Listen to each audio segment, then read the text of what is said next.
Hey there. Thanks for tuning in to The Intellectual Investor. This is a special episode, This Week in Intelligent Investing Interview. If you're more the reading type, you can read this article and subscribe to receive more at contrarianedge.com or through the link in this episode's show notes at investor.fm. This Week in Intelligent Investing Interview.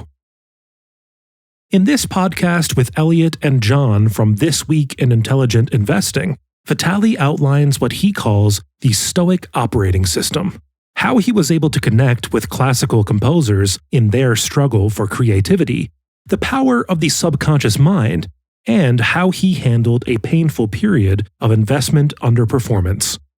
Enjoy!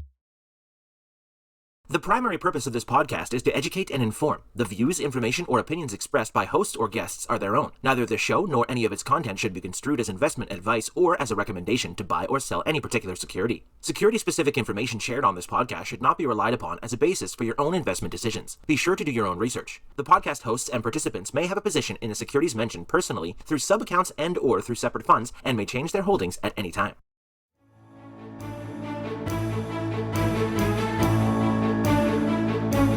Welcome to This Week in Intelligent Investing, where we examine timely and timeless investing topics to help you become a better investor. Enjoy authentic, unscripted discussion featuring Phil Ordway, Elliott Turner, and other thought-leading investors, brought to you by MOI Global. And now, here's your host, John Mihaljevic.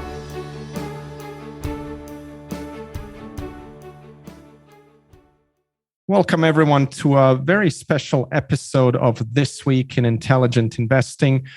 Great pleasure to have with me my co-host, Elliott Turner, and we have a special guest today, someone I've known for quite a few years now, and very excited to see his new book out. We're going to talk about that. Vitaliy Katsenelson is here. I'll let Elliott introduce Vitaliy properly here, and I really look forward to the conversation. I think it's going to be a terrific one. So, Elliott, let's go ahead with it. Thank you, John, and thank you, Vitaliy, for joining us. Vitaliy is the CIO of Denver-based value investing firm IMA.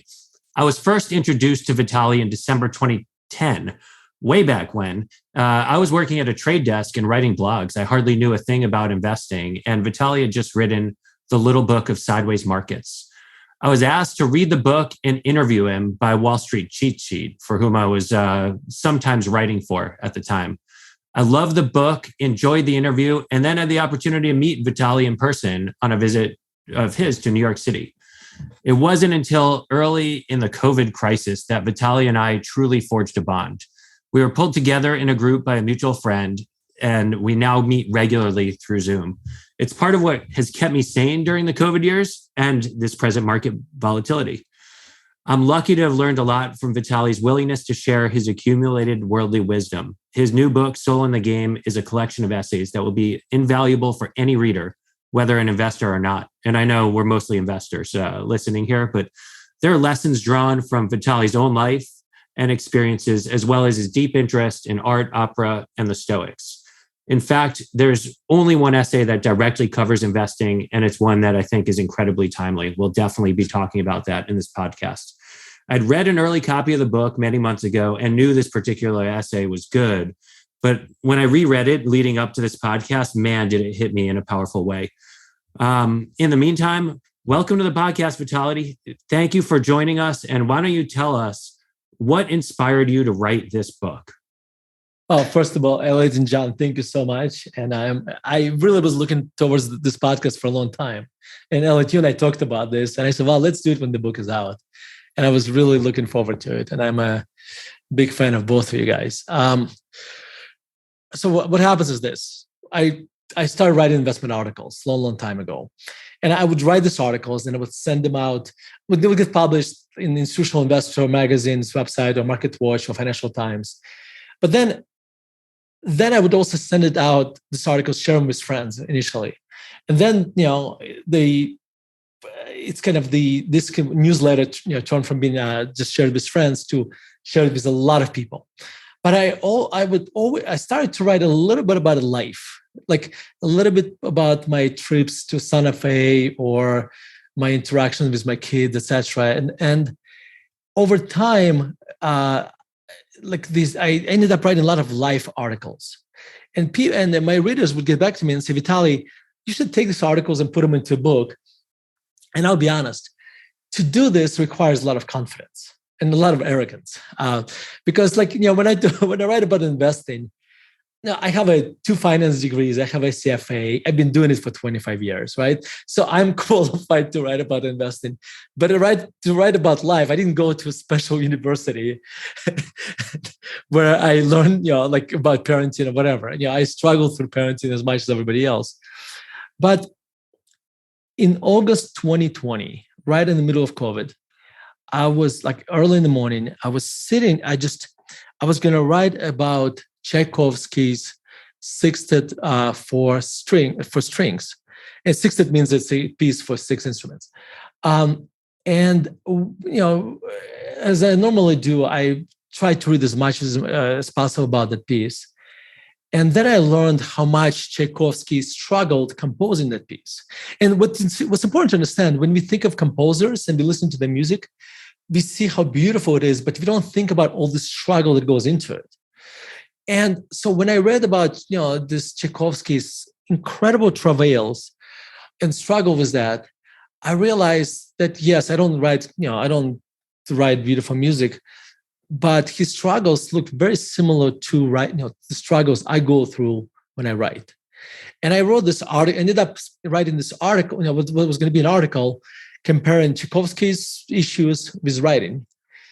And when I finished it, I looked at it and I realized this will actually help people. Somebody who wants to learn how to write, by reading this article, this will benefit him. And then I realized over the last 20-something years, I wrote a lot of essays like that. And this was my first motivation to put them together and to write a book. It gets more interesting. So I put them together, and I was going to start editing it, and I was going to self-publish it. And then I get email from Harriman House, which is a British publisher. And I met him I was in London, speaking at the London Value Conference. And the email said, Vitaliy, you were working on this book. How's it going? And at the time, I was working on investment book. And I said, listen, that investment book, it's been iced, but I have this interesting project. And I sent them the Word document with those essays. And I said, I would like to publish this. And they come back to me and said, let's do it. So guys, just you have to understand, at this point, I was questioning their sanity. I actually reached out to 2 of my friends just to find out if there's something wrong with these guys, if there's who wants to publish my essays. And both of my friends, both are very successful authors who publish books with them, they gave a glowing review to this publisher. And so this is basically how this book came about. Very interesting. And yeah, I've been subscribed to your essays for quite a while, and I always love how you use paintings from your father in them, talk about concepts well beyond just investing, even when it's about investing.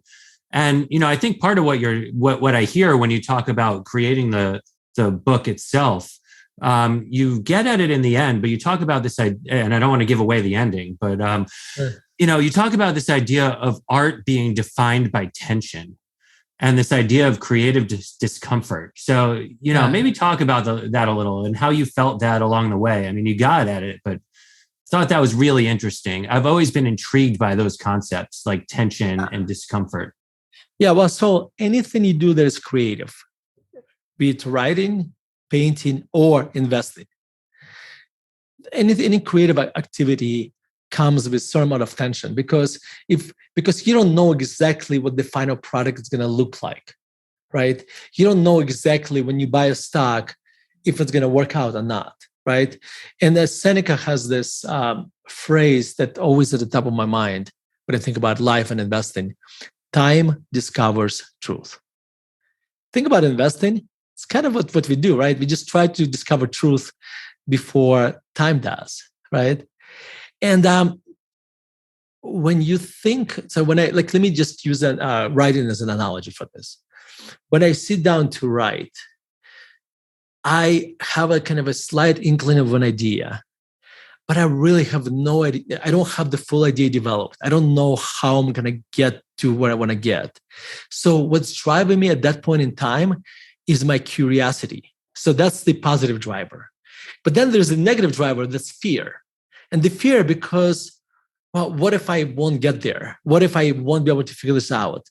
And a lot of times it's a very frustrating, like there's this tension creates this frustration a lot of times, right? Pain. Because sometimes, like I cannot tell you how many times I spent 3 weeks for 3 weeks showing up every morning at 5 o'clock in the morning, with a date, to date with my computer, headphones, classical music, and a cup of coffee.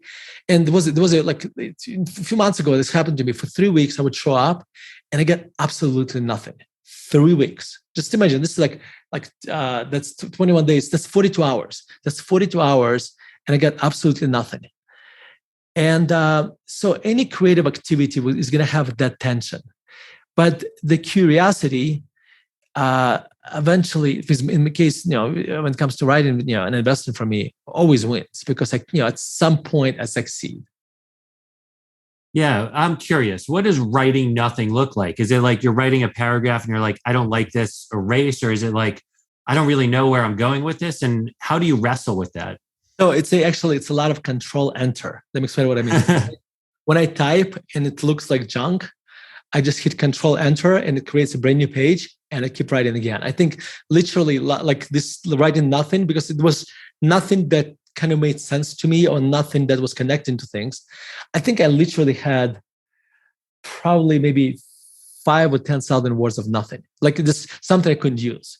And that's what a lot of times it is.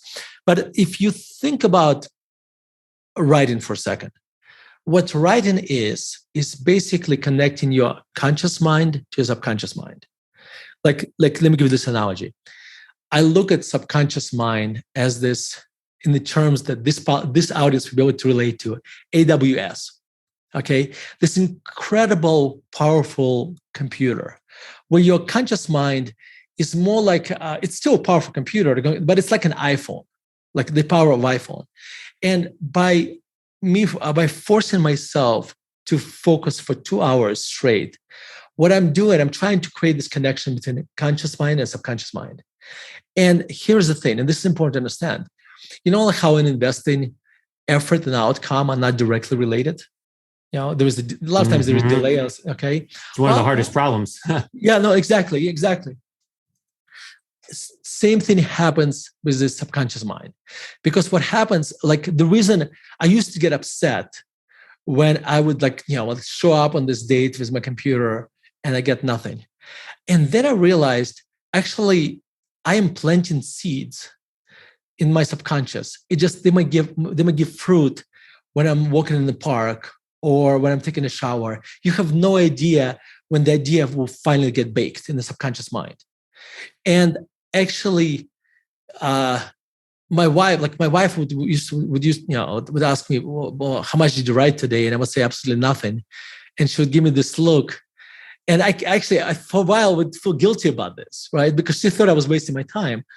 But then now I just basically, when nothing happens, I just close my computer, and go to work. And I just realized that's the price you pay for being doing something creative. There is this delayed impact between effort and outcome. Yeah. So let me ask you this: is your idea generation process in investing similar to how you approach writing? Start with the blank slate and just wrestle with certain tensions. So I call you a lot. That's not a good idea. No. So the way I look at it, I try to create deliberate randomness, meaning I have no idea where the ideas will come from. You really don't. But you have to be on the lookout for them, and you have to be turning rocks, to get them. So I talk to, I read a lot, like everybody else does, and I talk to a lot of people, and sometimes something clicks with me, or I think of a theme, or whatever, and then I'm like, oh, I should look into this, Or like you and I might be having a conversation, and I'm like, well, this actually, I get it. Like this one actually makes a lot of sense to me. Sometimes it won't, and that's just different. And it just has to fit me. Like the idea that's so it's a deliberate randomness. Do you journal for investing? You know what? This is one of the things I wish I did. And let me tell you, and I really tried, and I think I stuck with it maybe for a couple of weeks at one point in time. My problem is I can't do it in the morning because this is when I write. And I feel this is competing with my writing. So the way I should be doing, the way I should be journaling is maybe when I go back to sleep. So I should be before I go to sleep. That's when I should be journaling. For when we buy a stock, I usually we use this system called Rome Research, where we put all our notes, and usually I put bullets. I put bullets while we're buying a stock. But the thing is, I should this is one of the things that I highly advise others, even though I've been failing at that. Yeah, but by the way, that means absolutely nothing. It just it's a knowing that you should be doing and not always be able to do this. Like if I'll give you one, I'm gonna take a detour for a second. I was just talking to my stepmom, and she's reading my book. And she's like, well, the Stoic stuff you talk about, you should really reread this because you're not always behaving, like you're supposed to. And I said, the fact that I know that I'm failing is already a big part of it. I'm striving to behave according to Stoic principles, but it's a practice. And if you're not aware that you are behaving poorly, then you can't get better. But if you are aware, you can improve. And so the same thing, comes with writing, with writing journal. I would like to write it, and at some point I'll get there. And my advice to listeners would be do that if you can. And even though at this point in time I've been failing at that. Yeah, well, let's talk about the Stoics, right? Because that's a big theme throughout the book. And I love how you break it down into an operating system. Yeah. And separately values and goals, because I think that's really interesting. Like those two definitions are really interesting to me. But talk first, maybe about what drew you to Stoics and Stoicism, and what the distinction between an operating system and values and goals means to you. Yeah. So talking about how random things are and how you discover things in a random way. So this book was 99% done. Like I already put all the chapters together. I already had the book almost done and to be ready to go for the final edit. And then I stumbled on the Stoic philosophy, and I was blown away by that. I called my editor and I said, I really want to, learn more about Stoics. So the deadline, and we set a deadline, which was my idea because I wanted to to force myself to finish the book. I said the deadline we have, let's put it on ice for now, and I just want to work on Stoics for as long as I need to. And what attracted me to Stoics is this: when we are born, we are not given an instruction manual for life. The way we behave is basically influenced by, especially in early life, by our parents, then by our friends, and then by life. Just life kind of happens to us, and we learn certain lessons, sometimes right ones, sometimes wrong ones. And that becomes an operating system of the way we behave. What Stoic philosophy did for me, and a lot of time, the word philosophy scares people because it sounds like a very big word, but all it means love of wisdom. And Stoic philosophy basically an operating system for this life that is kind of religion neutral. In other words, it doesn't compete with other religions. You can use that, and if you're religious, it can supplement your religion. If you're not religious, it provides a very good system just to handle life. And I think the goal at the end of the day for the operating system is to reduce your negative volatility of your emotions. I'm trying to do a stock talk here. I'm trying to use the words that listeners can relate to.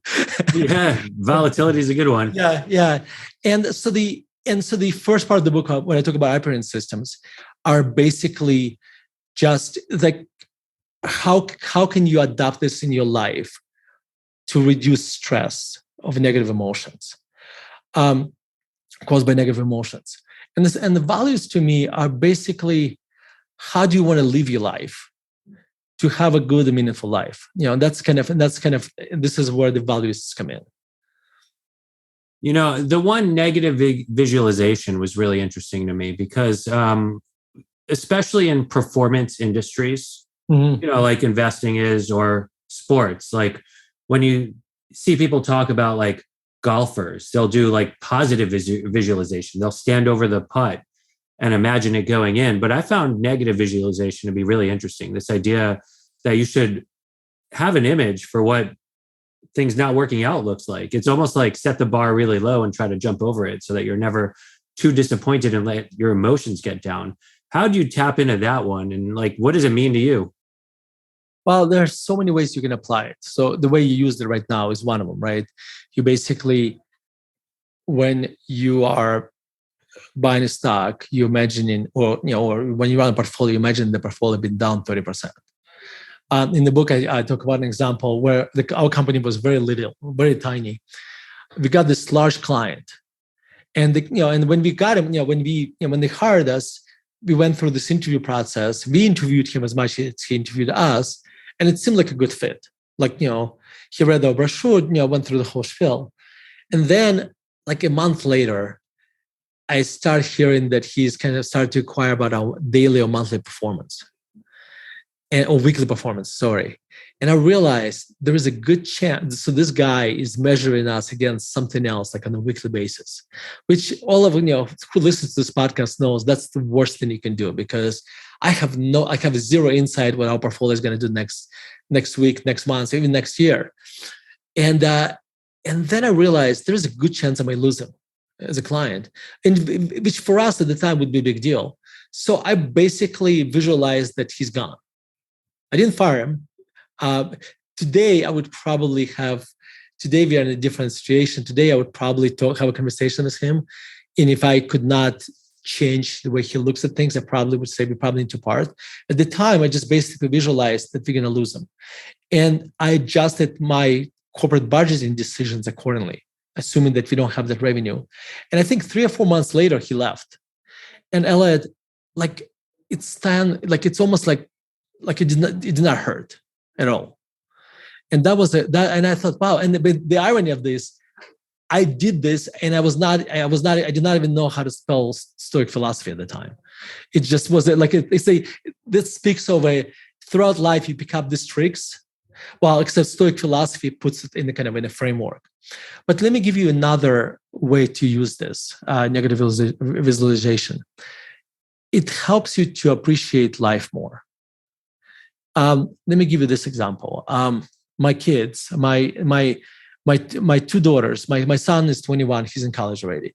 But my 2 daughters, one is 16 and one is 8. So my 16-year-old basically has 2 years of school left. So in the past, when I had to drive him to school, I look at it as a chore. Because, but then I realized, this was a while back, that I really have a limited amount of time with them. Because at some point, I only have 400 times, with my 16-year-old Hannah, I only have 2 years left, which is really maybe 400 times I'll be able to drive her to school. That's it. After this, she'll go to college. I won't be able to do this. And now it changed the way I look at this. First of all, I welcome an opportunity to drive them to school. Number one. Number two, when we are in the car, I'm actually giving them attention of time. Actually, we listen to music together, we talk, but I am trying to inhale every second of that limited amount of time I have with them in the car. So that's changed how I look at it. And another way is there's a third way to look at it. When something bad is happening to you, you can always, and especially in our society today, what we perceive as bad is a lot of times to other people would not look bad. Okay, if you are in the Ukraine, in the east of Ukraine today, whatever is happening to you and me here, John and Elliott, what would appear to be just walk in the park, right? So a lot of times, if you look at what's happening to you and you say, well, my kids are healthy, my wife is healthy.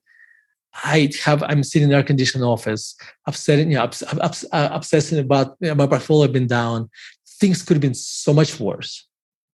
And I think that's a negative visualization allows you to appreciate that even though we all have problems at times, a lot of times, not all the time, but most of the time, these problems are really not as huge as we think they are. Yeah, I think that's a lot about like having perspective, right? And then, you talked about this idea in the Stoic chapters. I forgot exactly which one, but it really struck me too. Like how sensitive we are to changes in conditions rather than absolute level. And that's a big part of why we get bogged down in certain things, it seems. Yeah, so there's Stoics that have this concept called reframing. And reframing basically, just think about something happens to you that, and then that event enters into your mind. And at this point in time, you can package it any way you want. You can package it as negative or positive. Like with my kids, when I drive them to school, I reframe them into a positive experience, right? From a negative experience. When somebody upsets you, when somebody tells you, let me just pause for a second. Let me go to the main concept of Stoic philosophy, and then we'll apply reframing. The main concept, and that's a concept that really sold me on Stoic philosophy. That's when I read that's what really got me into it, is Epictetus, which is a Stoic philosopher, had this concept called dichotomy of control. And as investors, we all know this one. And he says, basically, some things are up to us, some things aren't. Some things are internal, the ones that are up to us, some things are external. Now, what does it mean? Well, there are very few things in our life that are internal, that are up to us, we can control. It's basically what we think, how we think about it, and how we act. Everything else is not up to us. You drive into a grocery store, you have zero control over the streetlights, if they're going to be green or red. You're renting a car at the airport, you have zero control if the clerk is nice to you or rude to you, okay? And since you have no control over that, suddenly you can, and this is what my stepmom always tells me where I fail, which this is the part where I need to be better at this, okay? But once you realize that you have very little control how other people behave, then you can adjust your own behavior. Then you can reframe it and realize when the person is like, think about it, there's 7 billion people in the world. Do you really expect to go through life and everybody behave in the perfect way that accommodates you? Really? Not really. That's impossible, right? So you're recognizing that a lot of things, and by the way, how your portfolio performs in the short term you have zero control over, But as an investor, the only thing you can control is your process. The outcome of that, especially in a short period of time, you have zero control over. And I think recognizing that, like, that was extremely, that was very helpful to me. But anyway, so when somebody upsets you, it's actually you're the one who allowing yourself to get upset, right? Because you framed what they said in the negative way. A lot of times, Stoics would tell you just frame it in a neutral way. And so those are kind of like the reframing, and I'm not doing those concepts justice right now, but reframing and negative visualization are probably one of the most important. And reframing, negative visualization, and the economy of control, probably the 3 core Stoic concepts from the operating system. Yeah, I think they're all really interesting and relevant to investors in any time. But reframing, one of the things I've been thinking about was are certain things mistakes or are they lessons, right? There's a distinction there, but there's a meaningful one in how you frame it and what you do with that knowledge. And then on dichotomy of control, it's like one of the things I've been thinking about a lot, both personally and with respect to some of my colleagues, et cetera, is, there's this behavioral bias called the illusion of control. Yes. And as you said, like, we don't control what's going to happen with the market. We can't control what's going to happen with our stocks. And, I find myself thinking I need to work more and more and more, like maybe partly out of guilt, partly out of sensing opportunity, and partly out of, fearing I might be making mistakes beyond what I've already done in certain areas. You try to work more and more and more, give up doing certain of the hobbies that give you a release, and just, keep digging in, because you feel that there's a way for you to take control of a situation where there is none. And I think it's a pretty powerful, like you said, operating system to like kind of step away and realize that you don't actually control this stuff. I think that's exactly right. Yeah. Yeah. Reframing, I find to be especially interesting too. Cause like, I mean, it's interesting with negative visualization, you kind of set a low bar, but it's a form of reframing in a lot of ways. You visualize something that goes wrong, and then it's almost cathartic when it does go wrong, because it doesn't matter. You were ready for it anyway. That's right. Yeah. You've introduced me to the Stoics beyond what I'd been exposed before, and I found it to be very helpful for myself. One of the other things that you introduced me to that I had, thought about these things in not exactly this way, but your chapter Abracadabra, where you talk about the 4 modes of communication, the idea that there's a preacher, prosecutor, politician, and scientist, and using debate as the quest for knowledge. Like, that is something that really has struck with me. I've always believed in this idea of setting ego aside and having conversations with people that are tense in the search for wisdom, where each person is trying to learn. And it's not that you're trying to convince the other person of what you believe. You're trying to lay out your argument so that you could figure out what you need to learn for yourself and hear their answers so that you can internalize what's different. I feel like a lot of society's problems would be solved if people approach debate in this way. But it was really interesting to me. How did you stumble on that? Where do you see that? Yes. So that one actually, and I cited it, came from Adam Grant's book, but he didn't come up as that. He borrowed it from Philip, and I'm going blank on the last name, his colleague from so that idea came to me. Like that's where I got the idea, and I think it developed a little bit in a slightly different direction than he did. And I think you're really good, just from knowing you personally, at having these debates in the search of wisdom. Well, that's when you and I talk stocks, right? Like, this is exactly how I approach it, right? There's absolutely, what's the point of, like, think about it. If you come into a conversation, especially when we talk about stocks, that time will discover truth. So you and I, all we're trying to do is to really get to the truth, right? So it's really, I have, either I convince you or not, the truth is going to show up, what the earnings are going to be, or what the price earnings is going to be, all these things together at some point in time anyway. So then all I'm trying to do is to listen to what you're saying and then try to understand where you're coming from, and then to learn from you. And so my book Soul in the Game, the other title that wasn't competing, the other title, my original title was going to be Student of Life. And that is kind of how I think of myself, a student of life.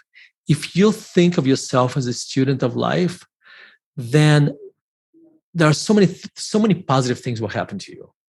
Number one, you're constantly going to be learning, and you see things, opportunities to learn. Number two, you will never be sure in everything. You're going to have some core values that are sure in, okay? But you're never going to be sure in everything. And because you're not sure in everything 100%, then you're going to be mindful. You're going to open yourself to see things from different perspectives. And that's another reason. And also, and this is probably the most important part, you will less likely to become arrogant. Because the arrogant is the person who knows answers for everything. If you are in the student of life mode, if you are in the learning mode, or in the scientist mode, and this, if you're just looking for truth, then it's a lot more difficult to become arrogant, because that's what gets us in. Like, that's the arrogance in investing is you want to be thoughtfully arrogant. Okay, what does it mean? Thoughtfully arrogant is when you've done a lot of work, and through your research, you got enough confidence to basically say, I'm going to buy this stock, and a whole bunch of people sell me that stock, because they have a different opinion. But I've done enough work, and I came to the conclusion that I'm right. And I'm not arrogant. It's the difference between thoughtfully arrogant and arrogant. Arrogant is a person who basically, I am right because I am. Like, and I think and I think that is probably the biggest risk to investors who had a very good run for a while. They feel like they've got it figured out, and their process gets looser. And arrogance kicks in, and kind of arrogance takes over. So if you are like, anyway, so that's kind of that's a student of life part. But by the way, those 4 modes you mentioned, we all spend our time in those modes anyway. Okay, when I try to convince my kids to do something, I'm either in a preacher or in a prosecutor mode, right? Or politician. So when a sucker sometimes when they don't. Yeah, that's fine. Or when you go on a date, I promise you, we are in the politician mode, right?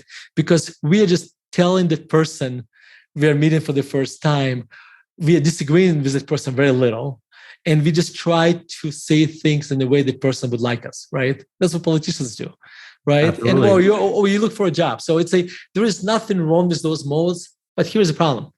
If you spend most of your time in a politician, prosecutor, or preacher mode, those are the modes where you learn the least, because those are the kind of those are outward-looking modes, right? Those are the modes you learn the least. If you want to grow as an individual, you want to spend a lot more time being in a scientist mode, and I think that's the distinction I make. And I would argue anybody who's listening to this podcast probably wants to learn about investing and life, etc. Would want to spend a good chunk of their time in a scientist mode. And I'll tell you this, and I talk about this at the end of the chapter.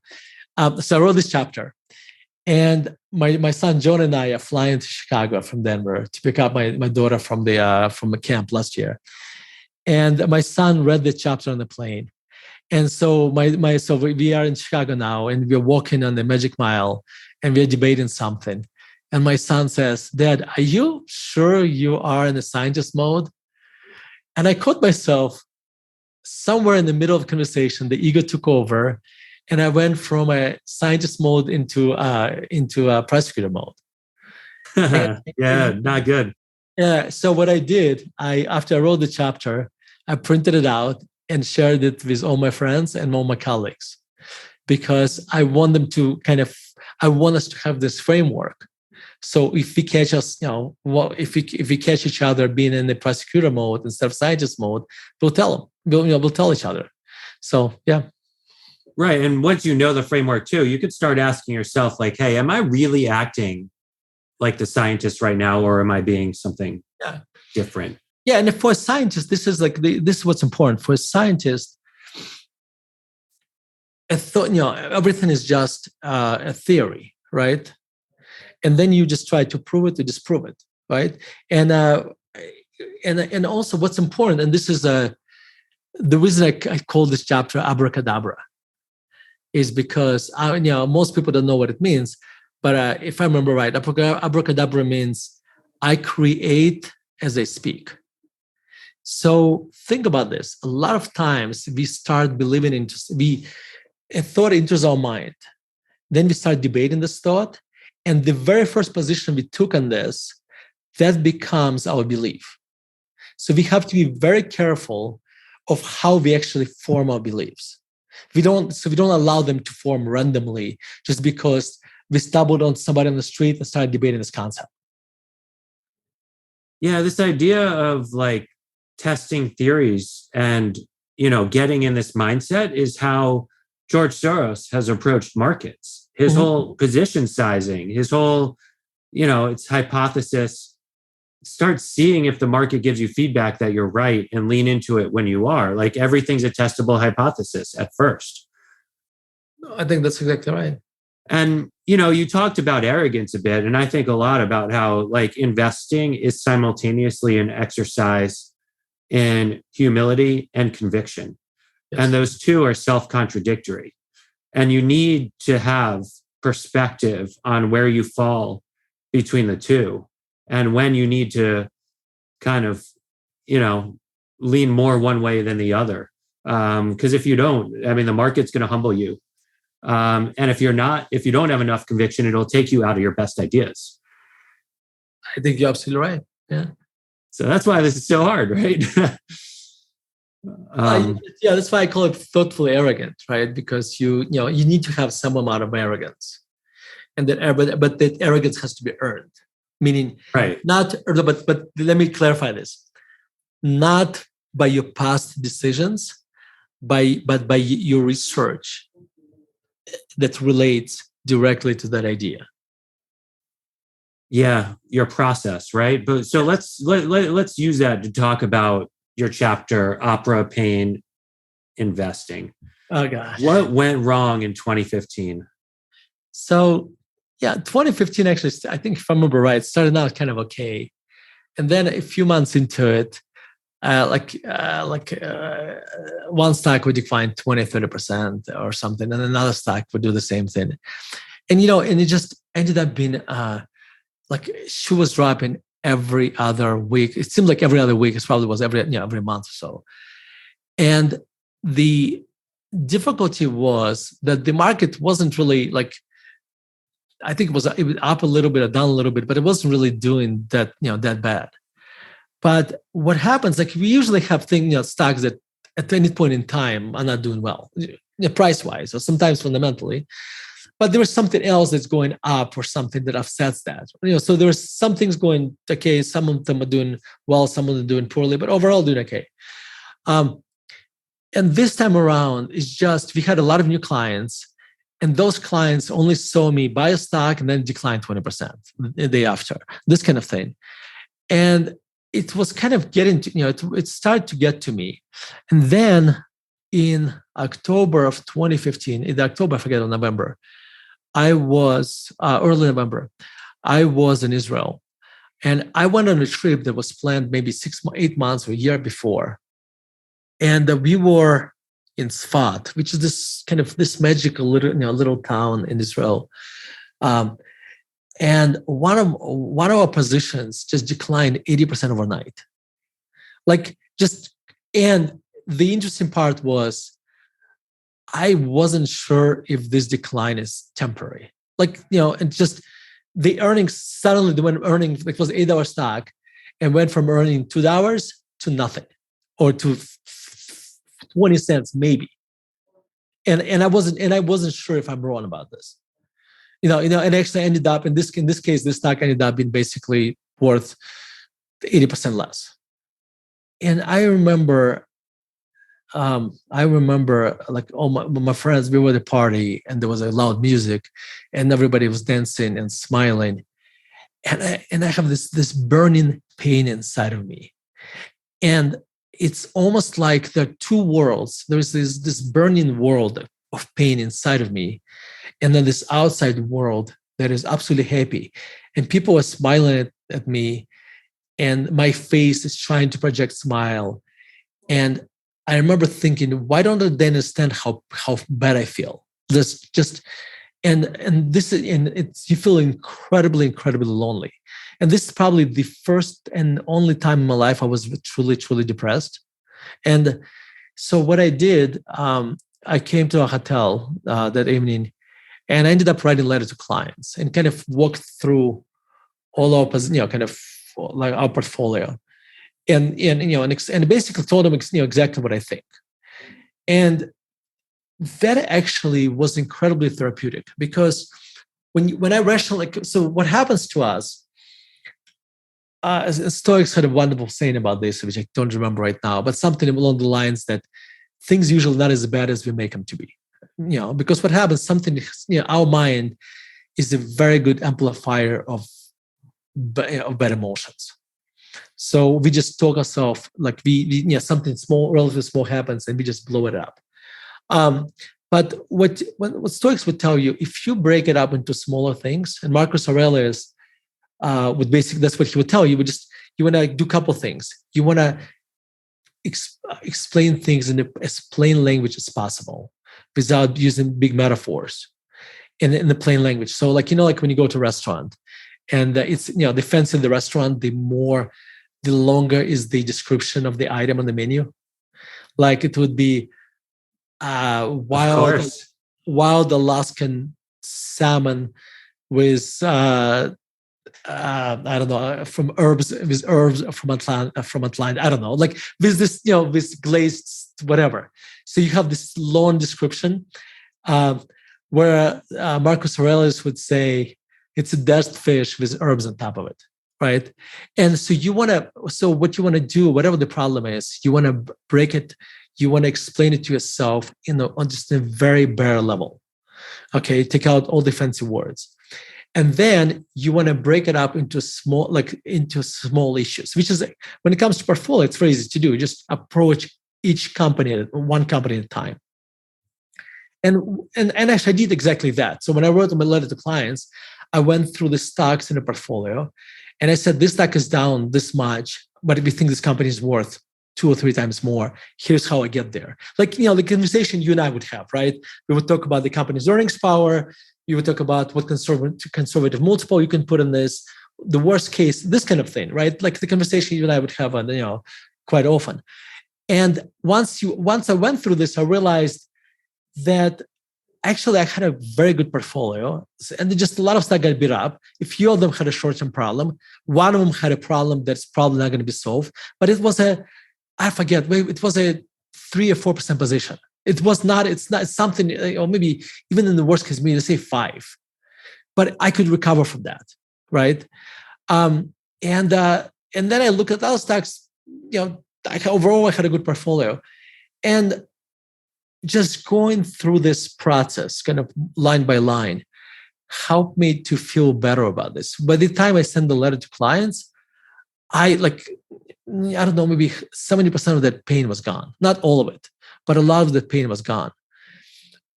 And in fact, it's kind of interesting, talk about framing, right? If at the time I looked at my portfolio performance, I took 2014 and 2015 and averaged it, I still had a good performance. And obviously I could not do that at the time, but if I took 2015 and 2016, 2017 performance and averaged those 3, again, I did not know at the time what 16 and 17 would look, I actually got a great performance. It's how you frame it, right? It's how you frame it that has a lot to do with it too. What I also realized, and this is a very, very important in our industry, we are usually very competitive people. When I say we, I'm talking to John, I'm talking about you, Elliott, and most of my friends, because like most people I know in this industry who I'm friends with, they have soul in the game. They absolutely love what they're doing. But unfortunately, there's a downside with that. We tie our ego to that. We start saying our self-worth is what our performance is. But remember how we talk about the economy of control? You have zero, all you can do, you have a control of your process, how hard you work, how seriously you take this, how well you design and execute the process. You have zero control about everything else, right?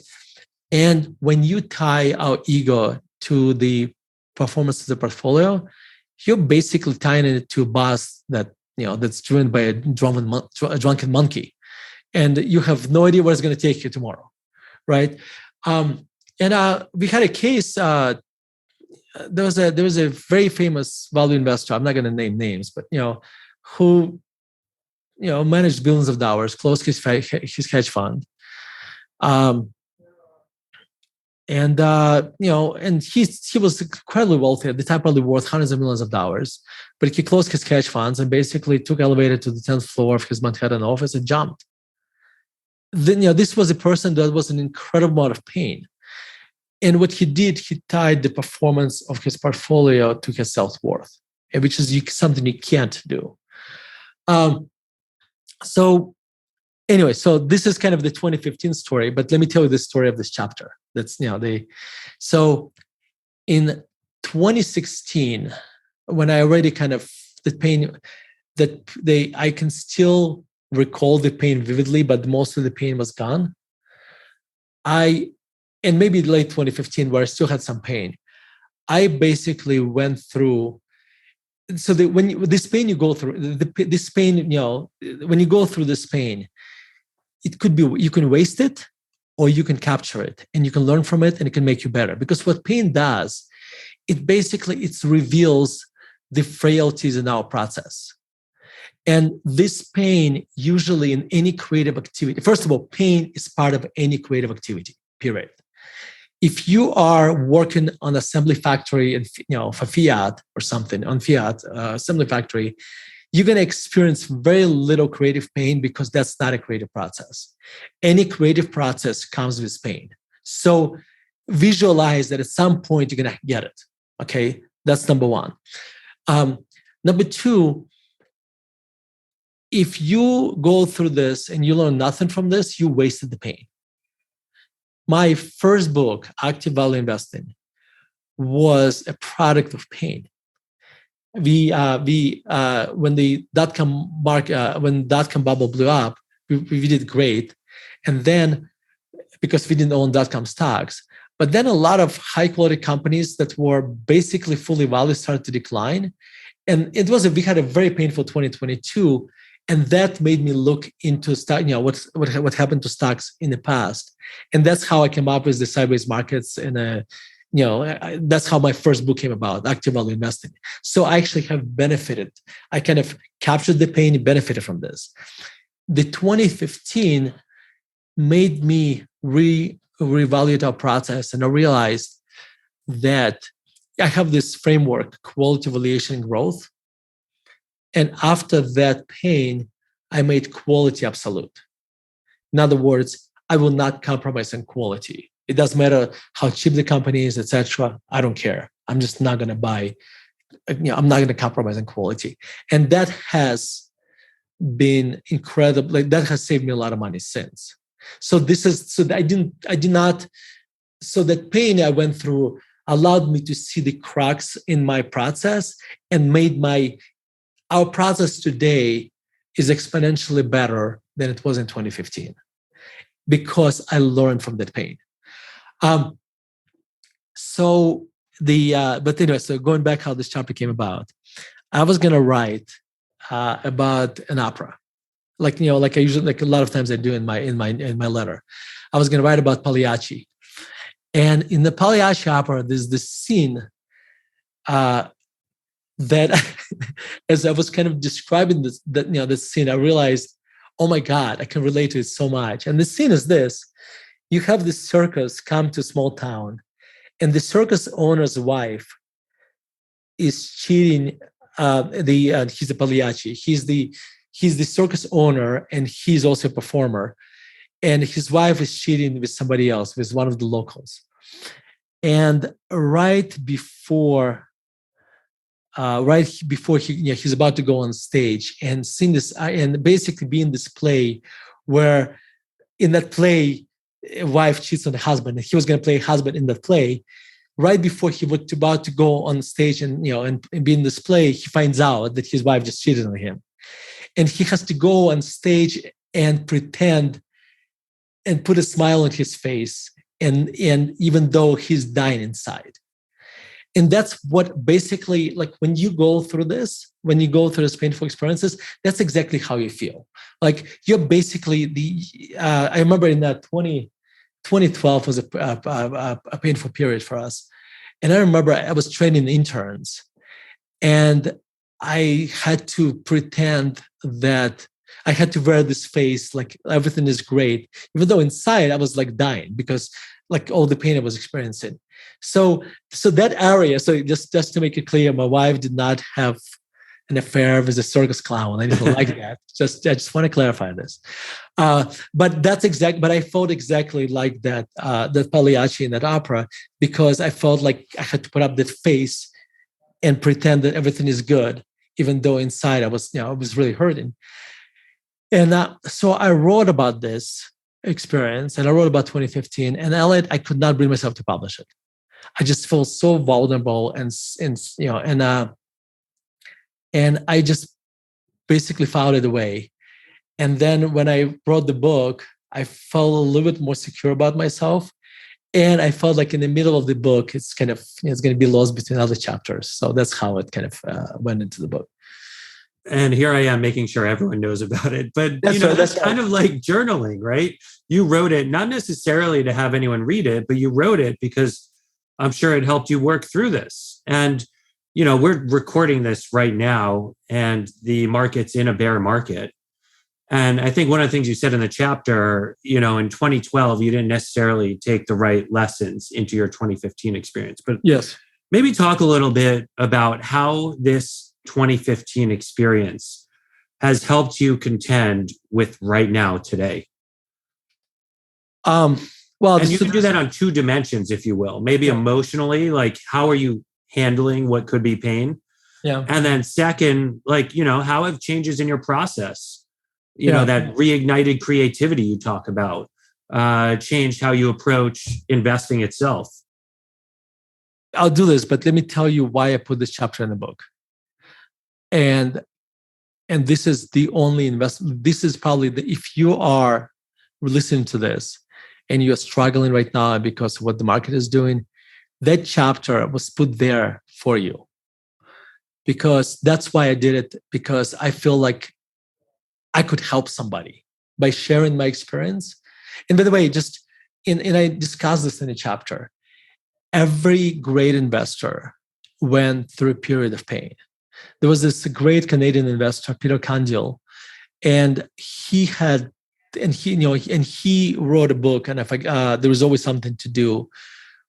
And the beauty of that book is that originally it was written like a journal, like personal journal. So the beauty of that is that the thoughts in the book are not like, there is no revisionist history there.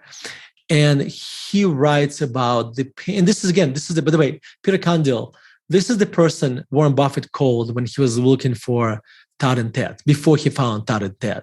This is one of the greatest investors of our generation, or of last two generations. So he was a phenomenal investor. And in the early 90s, he had the most miserable 2 or 3 years. There's a lot of self-doubt. So that happens to every investor. Benjamin Graham, the father of value investing, he got blown up in the 1929 depression. He got blown up in Great Depression, and the Intelligent Investor, the book, probably would not have happened if he did not, if he did not go through the Great Depression. So I guess Ben Graham learned that valuation matters in 1949.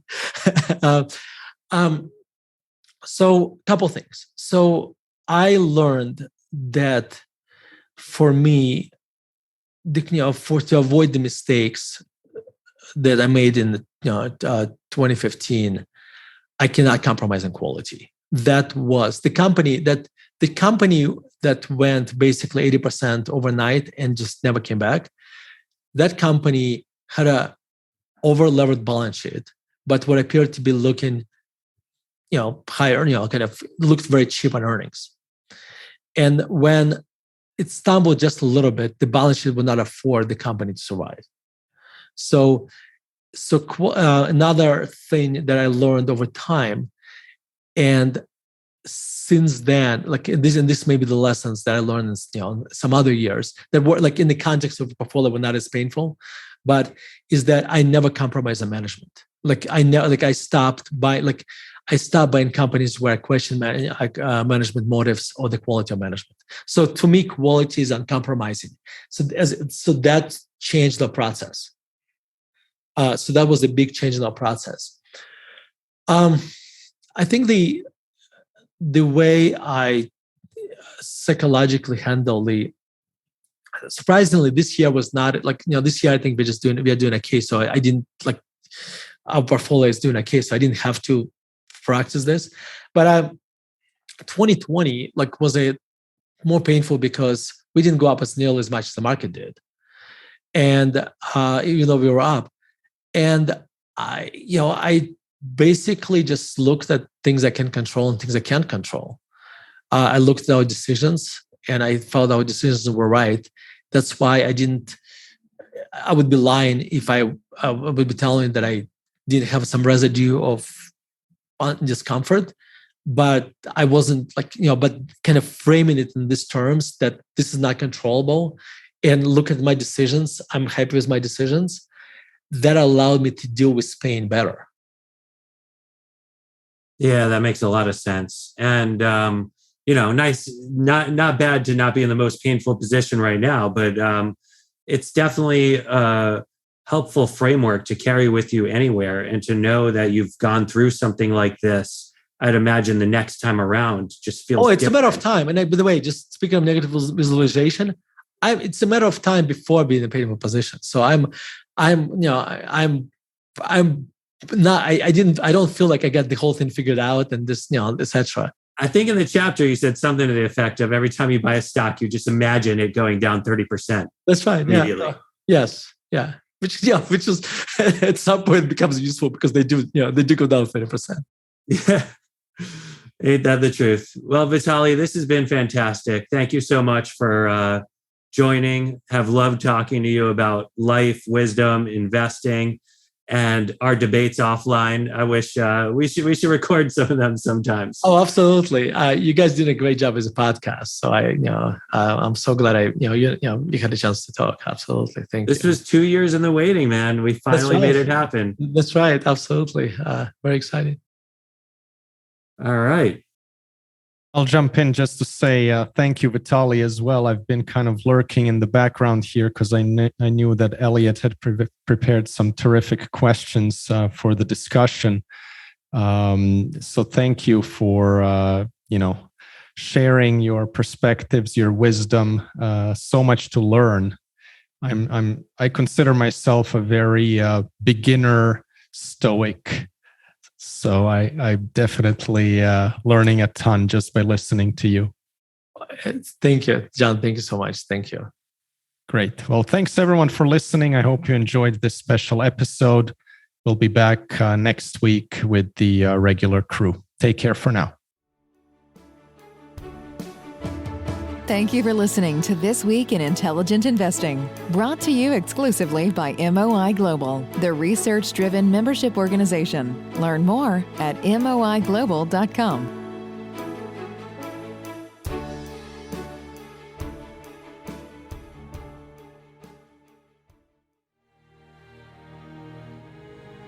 Thank you for listening. Inflation has been on everyone's mind these days.